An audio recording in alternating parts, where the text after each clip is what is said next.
Shalom semuanya, apa kabar? Semoga kita semua dalam keadaan baik-baik saja ya. Selamat datang di Eva kali ini. Walaupun hari ini Eva masih harus diadakan secara online, tapi kita pastinya harus tetap semangat dalam memuji dan memuliakan Tuhan. Untuk itu, mari kita sama-sama siapkan hati dan pikiran kita untuk memulai ibadah ini. Dimohon agar teman-teman tetap menghargai dan menghormati Tuhan, walau beribadah dari tempat masing-masing. Baik, kita akan awali ibadah ini dengan mengangkat penyembahan. Hidup ini adalah kesempatan yang akan dibawakan oleh Astrid dan Maria. Selamat beribadah, Tuhan Yesus memberkati.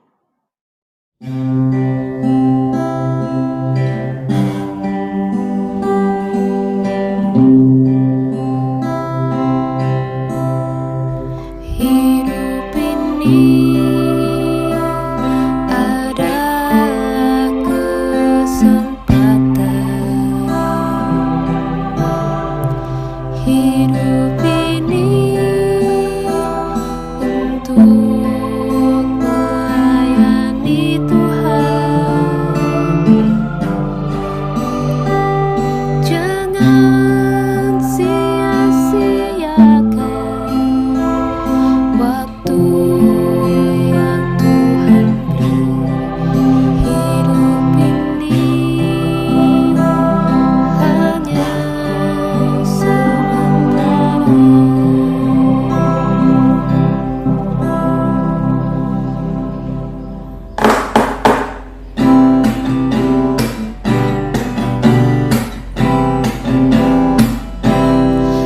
adalah kesempatan. Hidup ini untuk melayani Tuhan. Jangan sia-siakan waktu yang Tuhan beri. Hidup ini hanya sementara. Oh Tuhan, pakailah hidupku selagi aku masih kuat. Bila saatnya nanti ku tak berdaya lagi, hidup ini sudah jadi berkah. Oh Tuhan, pakailah hidupku selagi aku masih kuat. Bila saatnya nanti ku tak berdaya lagi, hidup ini sudah jadi berkah. Bila saatnya nanti ku tak berdaya lagi, hidup ini sudah jadi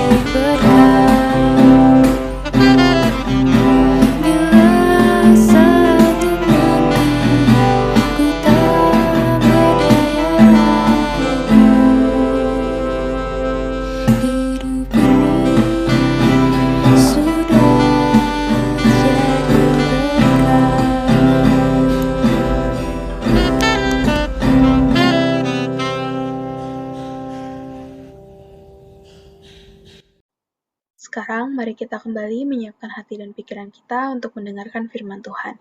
Pelayanan firman Tuhan akan dibawakan oleh Dr. Yeftah. Waktu dan tempat dipersilakan. Ya, salam sejahtera kepada teman-teman MSCF ya, dimanapun teman-teman berada dan mendengarkan video ini. Dan pada kesempatan kali ini saya dipercayakan oleh pengurus daripada MSCF untuk membawakan atau sharing lah ya, sharing sebagian daripada firman Tuhan mengenai the salt and the light of the earth, garam dan terang dunia.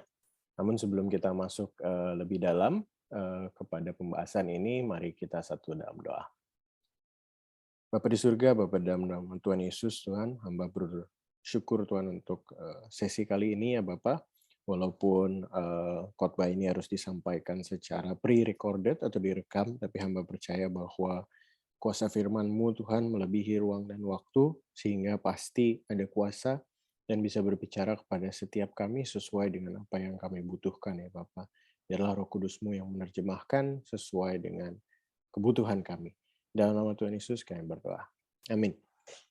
Ya, baik. Jadi seperti yang tadi sudah saya sampaikan bahwa titipan daripada pengurus adalah menyampaikan sedikit mengenai the salt and the light of the earth, garam dan terang dunia. Nah, untuk teman-teman pasti sudah banyak yang tahu bahwa ini adalah suatu bagian dari ucapan Tuhan Yesus di khotbah di bukit. Jadi dari rangkaian khotbah di bukit, salah satunya adalah kamu adalah garam dan terang dunia. Di mana itu di Alkitab? Kita buka dari Matius 5 ayat 13 sampai 16 dan saya akan bacakan untuk teman-teman sekalian. Judul perikopnya adalah garam dunia dan terang dunia. Kamu adalah garam dunia. Jika garam itu menjadi tawar, dengan apakah ia diasinkan? Tidak ada lagi gunanya selain dibuang dan diinjak orang.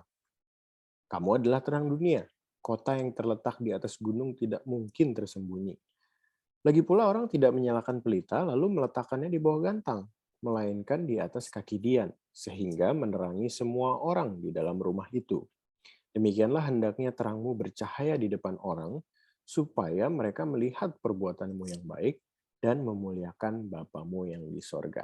Ya, sedemikian jauh pembacaan firman Tuhan dari khotbah di bukit ya yang dikatakan Yesus. Nah, sebenarnya teman-teman kalau misalnya kita lihat kronologisnya, garam dunia dan terang dunia ini Tuhan Yesus katakan kepada orang-orang yang ada pada saat itu di awal daripada khotbah di bukit. Ya, kalau kita lihat di Matius 5 ayat 1, itu ceritanya tiba-tiba Yesus melihat orang banyak, kemudian dia naik ke atas bukit dan duduklah dia. Jadi ini mengandung makna bahwa it's time to get serious gitu loh. Jadi Tuhan Yesus mulai serius mengajar hal-hal yang akan mengubah dunia. Ya kalau kita baca mendalam mengenai khotbah di bukit, itu sangat mengubah paradigma yang selama ini sebelumnya orang-orang pikirkan ya. Dalam konteks misalnya orang-orang Israel pada saat itu. Tapi bahkan sampai sekarang menurut saya juga ini adalah kalimat-kalimat yang betul-betul mengubah dunia.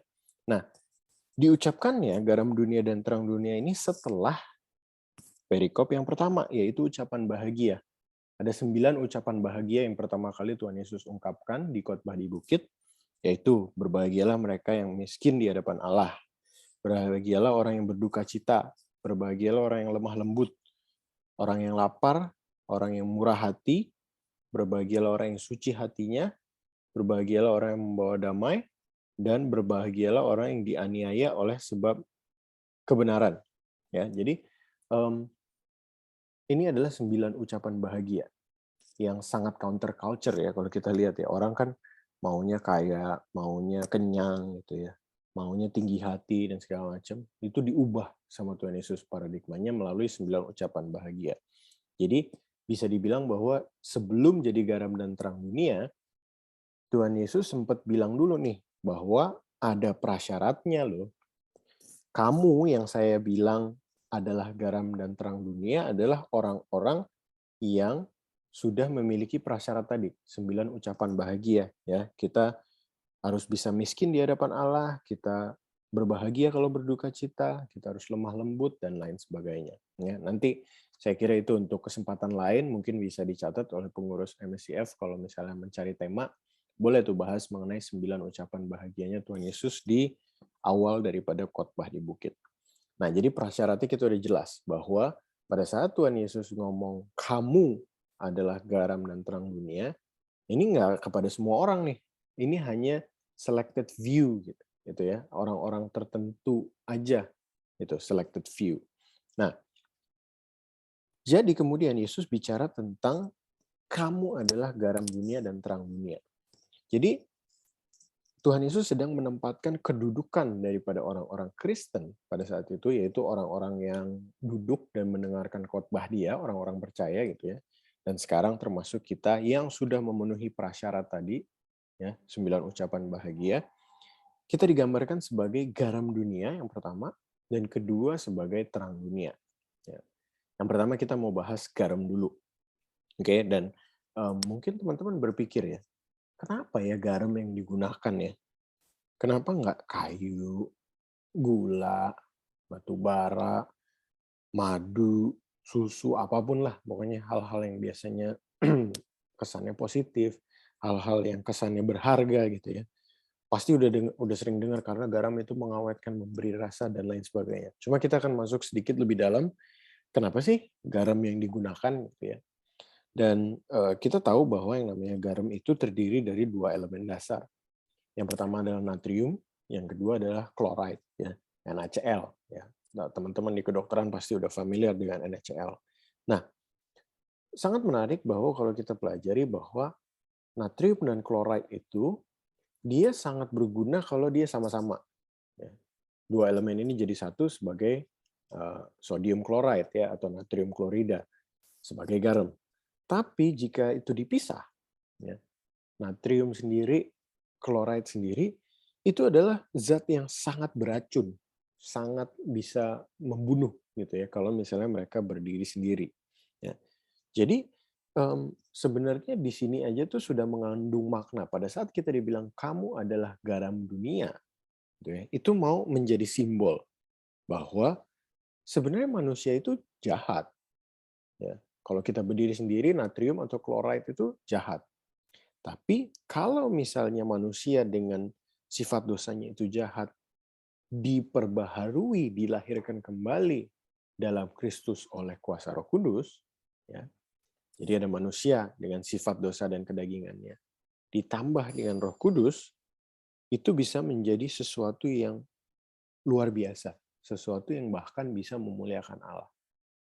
Jadi itu yang pertama kita dapat simbolik daripada garam dunia, kita bisa lihat bahwa ya memang sih manusia itu sifat dasarnya kedagingan banget, jahat banget, kecenderungannya adalah untuk berbuat dosa. Tapi dengan kuasa daripada Roh Kudus, maka sebenarnya manusia itu justru bisa memuliakan Allah. Ya. Bukan artinya yang memuliakan Allah hanya yang suci aja gitu. Enggak. Ini bisa digambarkan melalui tadi Na dan Cl. Gitu ya. Manusia ditambah dengan Roh Kudus. Nah kemudian kalau misalnya kita bicara mengenai keberadaan daripada garam itu sendiri, ya garam itu paling kita kenal kan ada di air laut, ya kan? Air asin gitu. Dan air laut itu memenuhi 2/3 permukaan dunia. Ya. Artinya mayoritas lah, mayoritas menutupi seluruh bumi ini.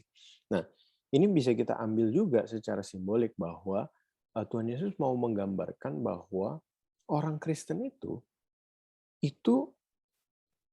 harusnya menjadi sebuah mayoritas gitu ya. Artinya menguasai dunia, bahkan menjadi mayoritas di permukaan dunia gitu ya. Menggambarkan bahwa dunia itu sebenarnya butuh orang Kristen. Ya, saya ulangi lagi, sebenarnya dunia membutuhkan orang Kristen. Walaupun mereka nggak menyadari hal itu, gitu ya. Mungkin contohnya gini, teman-teman kalau misalnya pernah makan tanpa garam, rasanya tuh hambar, gitu ya. Kalau nggak percaya, coba aja. 1 hari mungkin bisa, 2 hari mungkin bisa. Tapi kalau seminggu makan tanpa garam, itu pasti udah setengah mati tuh. Makannya udah nggak mau makan lagi kalau nggak tanpa garam, gitu ya. Jadi, dunia itu sebenarnya lagi digambarkan Tuhan Yesus seperti itu. Oke, ini ada dunia, di dalamnya dipenuhi oleh orang-orang Kristen. Dan sebenarnya dunia itu membutuhkan orang-orang Kristen dengan pandangan dan value-value yang mereka miliki, tentunya dengan pengajaran daripada firman Tuhan. Dan itu rasanya sebenarnya dunia ini kalau misalnya tidak ada kita, itu sebenarnya seperti orang yang lagi makan tanpa garam gitu, nggak berasa gitu, nggak meaningful. Nah, jadi itu yang kedua yang kita pelajari. Kemudian berikutnya mengenai garam, ada ciri khas garam satunya adalah dia mudah mencair, dia mudah larut di dalam air. Dan pada saat dia larut di dalam air, itu kan artinya garam itu mengorbankan dirinya. We sacrifice ourselves gitu ya. Mudah untuk mengorbankan diri sendiri sampai nggak kelihatan lagi. Tapi jangan salah. Kalau misalnya air nih kita campur garam, walaupun garamnya larut dan nggak kelihatan lagi gitu ya, nggak bisa dibedain lagi antara air dan airnya mana, garamnya mana, nggak bisa dibedain. Tapi kalau misalnya ada orang yang minum, baru dia bisa rasakan bahwa, oh ini air garam gitu loh, bahwa berasa asin. Nah ini ada maknanya lagi gitu loh, bahwa mungkin keberadaan orang Kristen itu tidak terlalu dilihat oleh dunia gitu ya. atau misalnya di kita, misalnya ya di negara kita agama minoritas gitu. Mungkin kita tidak dilihat oleh negara kita, tidak dilihat oleh dunia. Tetapi kalau misalnya nggak ada kita, pasti berasa, karena nilai-nilai yang tadi yang hanya ada di buku ini nggak bisa kita temukan lagi di tempat lain. Ya, khotbah di bukit saya kira akan sangat sulit secara filosofikal mau membantah bahwa apa yang diajarkan Tuhan Yesus di khotbah di bukit itu tidak baik, gitu ya. Kalau ada orang yang baca, pasti akan menganggap bahwa oh ini revolusional banget. Bahkan Mahatma Gandhi aja mengakui bahwa salah satu tulisan, bahkan menurut beliau tulisan terbaik adalah kata-kata Tuhan Yesus di khotbah di bukit. Dan dia baca konon dia baca tiap hari kata-kata Tuhan Yesus di Matius pasal 5-7 ini. Oke, jadi itu sedikit mengenai garam ya. Di samping itu teman-teman pasti udah pernah dengar bahwa garam itu mengawetkan. Ya, kalau misalnya kita simpan ikan atau apapun gitu ya yang mau diawetkan lebih lama dari seharusnya, harus digaramin gitu ya supaya menjadi awet. Kemudian garam itu memberi rasa, tadi udah gitu ya, mengasinkan dan lain sebagainya. Jadi kita udah tahu bahwa posisi kita digambarkan sebagai Tuhan Yesus, garam dunia itu karena hal-hal tersebut.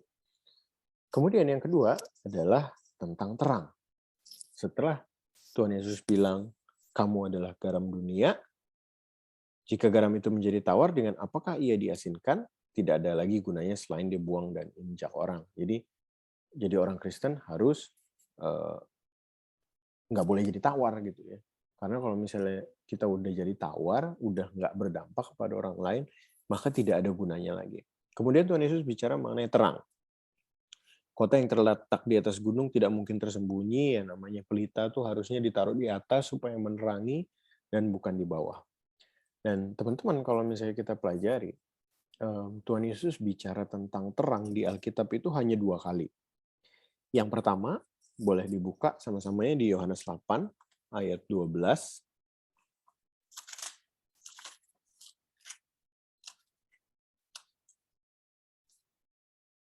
Judul perikopnya Yesus adalah terang dunia. Di sini Yesus berkata pula kepada orang banyak, katanya, akulah terang dunia.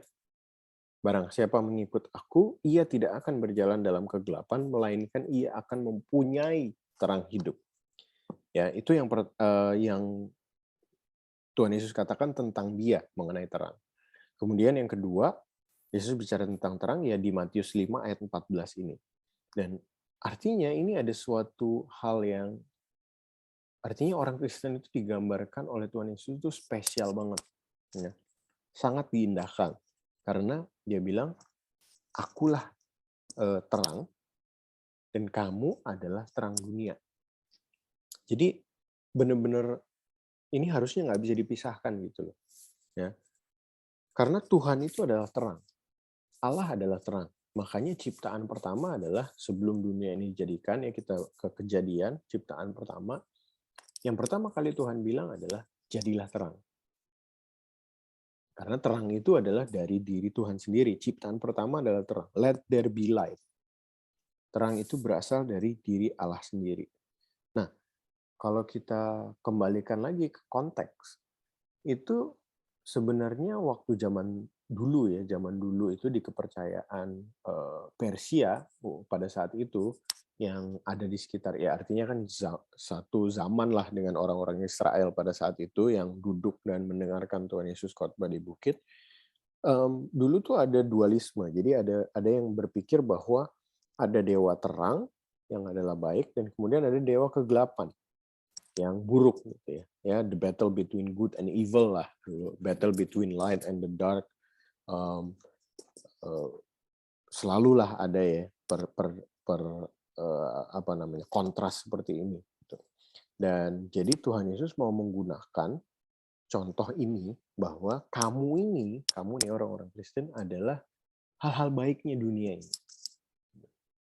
Dan kalau misalnya kita mau pelajari lagi sebenarnya kegelapan itu kan sebenarnya hanyalah the absence of light, gitu ya. Jadi pada saat tidak ada terang, ya pasti yang ada jadinya adalah gelap. Gitu. Kita bisa melihat karena ada terang. Ya. Kalau misalnya kita malam nih, gelap gulita ya. By the way, kalau misalnya orang-orang zaman dulu itu nggak kayak sekarang ya, ada lampu jalan, bisa pakai lampu rumah dan lain sebagainya. Nggak bisa kalau misalnya udah malam, ya gelap gulita, kecuali bawa pelita gitu ya, bawa lampu Petromax misalnya kalau kayak kita di sini. Zaman dulu kan pakai pelita. Jadi kalau misalnya nggak ada ya gelap. Gitu. Udaranya sih sama, tapi begitu nggak ada terang, kita nggak bisa lihat apa-apa. Ya. Jadi dark is purely the absence of light. Ya. Jadi kalau misalnya kita tarik bahwa Allah itu adalah terang, pada saat penciptaan Tuhan bilang jadilah terang dari dirinya sendiri, maka kita bisa tarik kesimpulan bahwa kalau misalnya orang Kristen digambarkan sebagai terang dunia, jadi sebenarnya kegelapan atau keburukan yang ada di dunia ini itu pasti datangnya dari absence of terang dunia tadi, which is orang-orang Kristen. Makanya kembali lagi ke poin saya yang pertama bahwa keberadaan kita ini sebenarnya krusial di dalam berjalan adanya eksistensi dunia inilah, bisa dibilang eksistensi dunia ini. Dan kita juga bisa bilang bahwa yang kita anggap sebagai natural light gitu ya, dari matahari, dari api, dari lampu dan lain sebagainya, itu sebenarnya insufficient, itu sebenarnya nggak cukup. Ya. Karena selain daripada terang yang fisik gitu ya, kita benar-benar butuh Tuhan Allah yang merupakan terang itu sendiri, sumber daripada terang itu sendiri, the true source of light. Nah, dalam hal ini apa sih maksudnya gitu ya? Ya manusia tahu lah, kita secara medis tahu bahwa manusia butuh sinar matahari misalnya sebagai sumber terang untuk vitamin D gitu ya, supaya tulangnya nggak keropos gitu, supaya bahkan ada yang bilang supaya nggak depressed ya, supaya nggak depresi, karena setelah diteliti ternyata orang-orang yang tinggal di dekat kutub-kutub utara maupun kutub selatan kan jarang dapat sinar matahari, tingkat depresinya lebih tinggi. Ternyata dihubungkan bahwa sinar matahari membuat kita lebih nggak rentan terhadap depresi, tadi menguatkan tulang dan lain sebagainya. Memang sih secara fisik ada gunanya gitu ya, natural light. Tapi menurut saya ini bisa kita tarik lagi bahwa the true source of light, sumber kebenaran yang sejati itu adanya di firman Tuhan, teman-teman sekalian. Makanya menurut saya teman-teman MSCF sih, saya yakin lah udah rajin bahas Alkitab ya, penelahan Alkitab bareng gitu. Cuma perhatiin deh, semakin kita pelajari, kita gali kebenarannya, kita cintai firman Tuhan, kita nikmatin, itu nggak habis-habis kebaikan yang bisa kita ambil.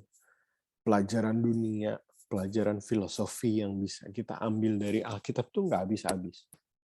Bahkan satu ayat aja kita baca hari ini sama kita baca minggu depan, bisa 10 hal berbeda kita pelajari. Ya itu teknis penelahan Alkitab lah kalau misalnya kita pelajari. Jadi jangan lupa, nggak cuma natural light yang kita butuhkan dari matahari dan lain sebagainya, tapi kita membutuhkan sumber terang itu, yaitu kebenaran firman Tuhan. Kan dibilang pada mulanya adalah firman. Jadi ini adalah sumber segala sesuatu, teman-teman. Makanya kita membutuhkan kebenaran daripada firman Tuhan ini, supaya pada akhirnya kita bisa menjadi pelita tadi yang menerangi, yang menjadi saluran terangnya Tuhan, kemudian kita menerangi dunia ini. Ya. Jadi dua hal itu yang mau saya share pada kesempatan untuk kali ini, saya share kepada teman-teman CF. Jangan pernah lupa bahwa dimanapun teman-teman ditempatkan ya, di FK sekarang, baik yang udah misalnya masih preklinik, atau misalnya yang nanti udah koas, pada saat udah jadi dokter internship, dokter umum, dokter spesialis, jangan pernah lupa, Ya, malam ini kita mau ingat bahwa Tuhan Yesus pernah bilang bahwa kamu adalah garam dunia. Kamu adalah terang dunia. Kalau misalnya kita tawar, kita nggak memberi rasa kepada orang-orang di sekitar kita, ibaratnya misalnya dengan ada keberadaan Dokter Jefta, duh kok kalau ada Dokter Jefta suasana kamar operasi malah jadi nggak enak nih, malah ngomel-ngomel melulu, apa segala macem gitu. Nggak bikin orang bahagia, misalnya ini contohnya. Ya, apa gunanya gitu loh keberadaan kita. Gitu.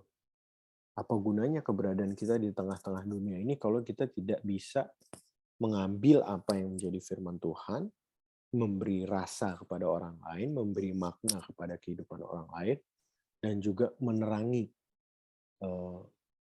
jalan gitu ya. Kita menjadi memantulkan kebenaran firman Tuhan, apa yang ada di Alkitab, dan kita aplikasikan dalam kehidupan ini.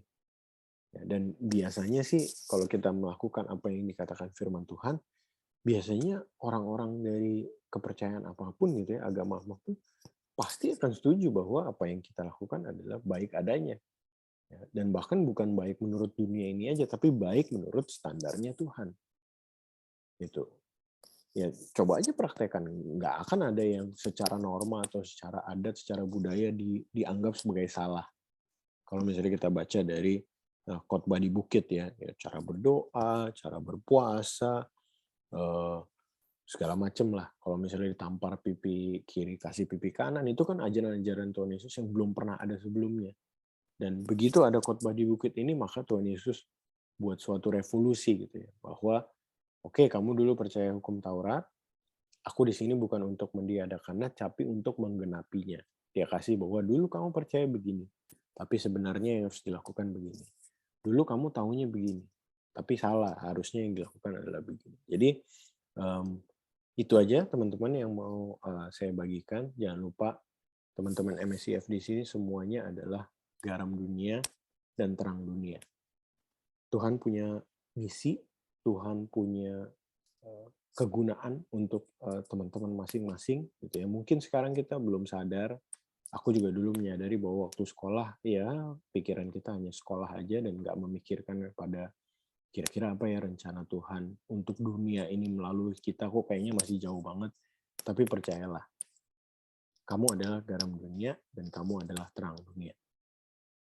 Jadi masalah adalah kitanya mau nggak membuka diri dan kemudian mengatakan kepada Tuhan untuk, ya Tuhan, aku mau menjadi garam dunia, aku mau menjadi terang dunia, pakai aku. Ya, itulah ada yang bilang itu doa dua kata yang paling menakutkan di dalam kehidupan orang Kristen, yaitu pakai aku. Ya, mudah-mudahan ini menguatkan teman-teman sekalian dan bisa berdoa mungkin hari ini juga, mungkin nanti malam sebelum tidur berdoa untuk apapun yang teman-teman lakukan, apapun yang teman-teman sedang hadapi dalam studi dan lain sebagainya, berdoa. Tuhan, apapun yang terjadi, pakai aku mau menjadi garam dunia dan terang dunia. Mari kita berdoa. Bapa di surga, terima kasih ya Bapak untuk firman Tuhan yang Engkau sampaikan di awal-awal khotbah di bukit ya Bapak. Dan kami menyadari ya Bapak bahwa keberadaan kami punya makna seharusnya di dalam dunia ini ataupun di dalam lingkup pengaruh kami di kuliah, di keluarga, di pertemanan, dan lain sebagainya. Ajar kami selalu untuk menjadi garam yang memberi rasa, yang mengawetkan, yang betul-betul bermanfaat bagi orang-orang di sekitar kami. Begitu juga terang ya Bapak, bahwa kami mempelajari firman Tuhan, mempelajari kebenarannya, dan mempraktikannya dalam kehidupan kami sehingga kami bisa menjadi contoh bagi orang lain. Dan pada saat orang lain menanyakan, kami bisa bercerita tentang Kristus yang mengajarkan semua itu kepada kami. Di dalam nama Tuhan Yesus, kami berdoa. Amin.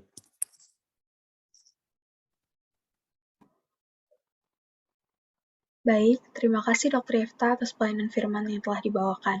Kiranya firman Tuhan yang sudah didengar dapat menjadi berkat, sumber kekuatan, serta dapat kita lakukan dalam kehidupan kita. Sayang sekali, kita sudah sampai di penghujung Eva kali ini. Biarlah ibadah kali ini bisa menjadi berkat bagi kita semua. Selanjutnya, aku mau menyampaikan beberapa pengumuman nih. Pertama, jangan lupa untuk mengisi link absensi Google Form pada link yang telah diberikan atau teman-teman bisa juga men-scan barcode yang ada. Berikutnya, kalau teman-teman berkenan untuk mengikuti prayer meeting, teman-teman bisa ikut di besok, hari tanggal 2 April, pukul 19 waktu Indonesia Barat. Sampai ketemu besok, jam 7 malam ya. Dan jika teman-teman tertarik dalam pendalaman Alkitab, teman-teman juga bisa ikut Bible Study kita di hari Kamis, tanggal 7 April, pukul 16 waktu Indonesia Barat. Karena di sana kita bakal membedah Alkitab lebih dalam lagi.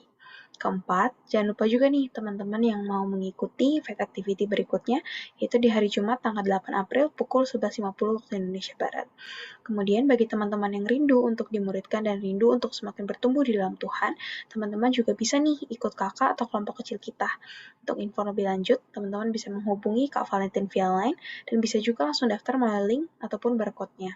Semuanya tertera di PPT ya, jadi boleh banget nih kalau teman-teman mau akses dulu infonya. Nah, untuk teman-teman yang tertarik melayani bersama kami, baik menjadi pemusik, singer, mudok, ataupun usher, bisa juga nih langsung menghubungi Kak Caroline atau Kak Michelle Kija. Bisa juga dengan mengisi link Google Form atau men-scan barcode yang ada di PPT. Yuk, boleh langsung banget di access juga nih info yang satu ini.